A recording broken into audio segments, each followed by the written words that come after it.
দুশমন যখন আপনার পিছনে দুশমনি করে আপনাকে নামাবে, রহমান তখন আপনার ধৈর্য দেখে আপনাকে উপরে তুলবে।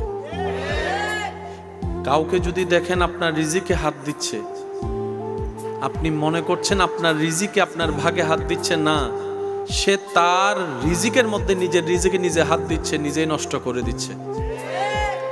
একটা কথা মনে এবং মাথায় বসায় রাখবেন, যখন দুনিয়া পিছনে লাগবে ক্ষতির জন্য, কষ্ট দেওয়ার জন্য, অপমান করার জন্য, লাঞ্ছিত করার জন্য, শত্রুতামি করবে, আপনার কাজ হচ্ছে রবের উপর ভরসা করে নবীর প্রেমটা অন্তরে রেখে রবের হুকুমের অপেক্ষা করা। আপনার ধৈর্যটা যেদিন রবের কাছে পছন্দ হয়ে যাবে, সেদিন রব্বুল আলামিন নিজেই আপনাকে কুদরতিভাবে সাহায্য করা শুরু করবেন। ইন্নাল্লাহা মা'আস সাবিরিন, চিৎকার দিয়ে বলেন সুবহানাল্লাহ।